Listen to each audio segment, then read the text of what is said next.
Bab 4211. Kelebihan sendiri. Cincin kuno ini milik Dewa Bintang, jadi tidak bisa dilepas. Bahkan jika jarinya dipotong dan pemilik kultivator terbunuh, cincin itu paling hanya akan hilang, tapi tidak akan jatuh ke tangan orang lain. Dapat dikatakan bahwa benda tersebut adalah sertifikat identitas yang diberikan Dewa Bintang kepada setiap peserta ujian. Namun, meskipun cincin itu tidak bisa dilepas, itu juga bisa dipelajari. Erikin ingin melihat cincin semua orang, tentu saja ada gunanya. Dia selalu penasaran, cincin ini mencatat semua poin yang diperoleh kultivator di tempat warisan. Karena benda ini tidak bisa diambil, apakah poin di dalamnya bisa diambil?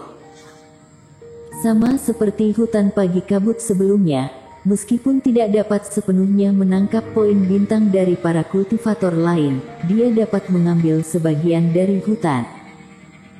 Tujuan akhir Dewa Bintang adalah agar pewaris lebih bersaing dan memilih orang yang paling kuat untuk mewarisi warisan.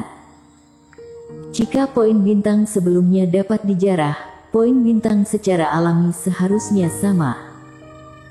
Namun, Erikin menyelidiki atau menyentuh cincin kuno orang lain dengan reiki tanpa menghasilkan apa-apa. Mungkinkah poin dari tempat warisan ini benar-benar tidak bisa dirampas? Maka satu-satunya jalan yang tersisa adalah memburu monster iblis. Namun, tepat setelah Erikin mengerutkan kening dan memikirkannya, cincin kuno di tangannya tiba-tiba bergetar. Segera setelah itu, auranya menyebar, cincin kuno dari semua kultivator di sekitarnya juga berkedip. Norman dan yang lainnya terkejut untuk beberapa saat. Ini adalah pertama kalinya cincin kuno itu berkedip tanpa alasan. Apakah dirampas? Jika diam-diam melafalkan dua kata ini di hati, dapatkah cincin kuno itu diaktifkan? Jantung Erikin berdetak kencang, dia tiba-tiba menyadari sesuatu. Pikiran dalam hati dan transfer poin bintang kepadaku. Memikirkan hal ini, hati Erikin tergoda, dan dia berkata, meskipun para kultivator sedikit bingung, mereka tidak berani melanggar niat Erikin. Saat pikiran semua orang beralih, Erikin melihat gumpalan energi bintang meresap dari cincin kuno di tangan kultivator, dan kemudian semua aura ini mengalir ke cincin kunonya. Dan poin bintangnya terus meningkat, dari kurang dari 50 menjadi ratusan dalam sekejap. Ini setara dengan lebih dari 2 kali lipat dalam sekejap. Bintang jahat ini benar-benar terpikirkan metode penjarahan seperti itu. Merasa bahwa poin bintang yang terakumulasi begitu susah payah di cincin kuno berkurang setengahnya, Norman yang merasakan sedikit sakit di hatinya. Dapat dibayangkan bahwa ketika semua kultivator membantu Erikin mendapatkan poin bintang, mereka tidak akan mendapatkan manfaat. Tapi siapa yang bisa menyalahkan ini? Erikin cukup baik pada mereka sebelumnya, tetapi Norman dan yang lainnya hanya memikirkan pengkhianatan. Meskipun dia belum mati sekarang, jangan berharap bisa kembali ke status sebelumnya. Sayang sekali hanya ada sedikit orang di pinggiran tanah warisan. Kalau tidak, mengapa mengambil risiko dan merebutnya langsung dari kultivator lain? Kecepatannya jauh lebih cepat, kata Iblis Fu dengan emosi. Dan tepat ketika Erikin meninggalkan pulau terpencil bersama Norman dan yang lainnya dan pergi ke tempat di mana sebuah altar berada. Di Laut Pusaka Besar, di sebuah pulau yang jauh, seorang pemuda berjubah pendeta menatap langit dengan tercengang. Melihat kehampaan kembali normal dan suara Dewa Bintang menghilang, wajah pemuda itu memerah, seluruh tubuhnya bergetar, dan dia ingin muntah darah.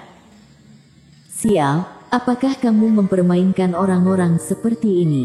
Aku berhasil mengumpulkan 500 poin, dan kamu Dewa Bintang langsung muncul. Tidak apa-apa jika kamu tidak memberiku hadiah, kamu malah mengumumkan ini pada semua orang. Intinya, kamu bisa menungguku memenangkan 1000 poin baru mengumumkannya, sama seperti saat Erikin mendapatkan kekuatan suci pertama baru kamu beritahu. Sekarang seluruh laut pusaka tahu, apa yang harus kulakukan untuk bersaing dengan tren besar dan kekuatan besar itu. Orang yang membenci dan memfitnah perilaku Dewa Bintang ini tidak lain adalah Tracer. Kali ini dia beruntung dan dengan beberapa trik, dia menjadi kultivator yang dipuji Dewa Bintang. Tapi Tracer Taois tidak senang sama sekali, dia hanya tertekan. Ini merepotkan, sekarang merepotkan, Nico Bai, Yudhira Ying, dan Erikin pasti tidak menganggap serius poin sebelumnya. Setelah mereka tahu beritanya, itu akan sulit bagiku. Aku harus bekerja lebih keras. Setidaknya untuk saat ini aku masih unggul, aku masih punya kesempatan. Sebelumnya, Erikin adalah yang pertama mendapatkan kekuatan suci di dunia jalan surga. Wajar jika aku yang mendapatkan harta pertama Dewa Bintang. Setelah melampiaskan emosi beberapa saat, Tracer kembali cemberut dan segera meninggalkan pulau. Kakak Bai, sepertinya seseorang lebih cepat dari kamu dan aku. Di pulau lain, Nico Bai dan Logan Ying juga bersikap serius. 500 poin, kamu dan aku lebih dari 400 poin, perbedaannya sebenarnya tidak banyak, kata Nico Bai datar. Harta karun Dewa Bintang yang pertama ini mungkin bukan yang terbaik, tapi memang pantas untuk diperjuangkan. Kak Ying, bagaimana menurutmu? Logan Ying menunduk dan berpikir sejenak. Masalah terbesar sekarang adalah segel di pulau-pulau terluar tidak cukup kuat. Meskipun kamu dan aku bekerja sama dengan cepat, tapi energi bintang terbagi rata, ini justru memperlambat kecepatan. Mengapa kamu dan aku tidak memimpin sekelompok orang dan bekerja secara terpisah, kecepatannya mungkin lebih cepat. Tentu saja, maksud aku bukan untuk mengakhiri kerja sama dengan kamu, kata Logan Ying. Oke, kamu bisa memilih siapapun yang ada di belakang. Nico Bai melirik ke belakang. Keduanya secara alami memiliki banyak pengikut, terutama setelah bergabung dengan Nico Bai di Istana Bintang Longzhou. Sejumlah besar kultivator Longzhou bersedia mengikuti Nico Bai selain keluarga Ying. Itu tidak perlu, yang di kiri mengikutiku, dan yang di kanan mengikutimu. Logan Ying tersenyum tipis. Setelah itu, keduanya terbang secara terpisah, satu kiri dan satu kanan, diikuti oleh sekelompok kultivator masing-masing. Di Pulau Berdarah, Yudhira Ying membunuh monster iblis terakhir dengan satu pedang. Dengan ekspresi dingin di wajahnya, dia mendarat perlahan.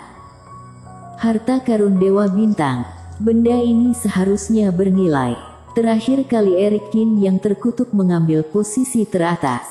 Kali ini tidak akan pernah sama lagi. Sayang sekali ayahku tidak ada di sini, kalau tidak, harta ini pasti sudah lama ada di sakuku. Tuan, apa yang harus kita lakukan selanjutnya? Beberapa sesepuh juga jatuh, menatap Yudhira Ying dengan hormat. Jangan istirahat. Dalam beberapa hari terakhir ini, semua orang harus mencoba yang terbaik untuk memperjuangkan harta Dewa Bintang untukku. Semua orang menyebar untuk menemukan lebih banyak altar. Yudhira Ying mengepalkan tangannya, matanya penuh dengan aura dingin. Pengumuman harta karun oleh Master Mulia Galaksi membuat gempar di tanah pusaka dalam sekejap. Semua master yang memiliki kekuatan telah mengarahkan perhatian mereka untuk mendapatkan 1000 poin secepat mungkin. Toh, setelah meninggalkan dunia jalan surga, kenangannya mungkin akan terhapus, tapi manfaatnya akan bertahan selamanya. Erikin dan rombongannya segera tiba di pulau yang disebutkan oleh Ketua Sekte Boyun.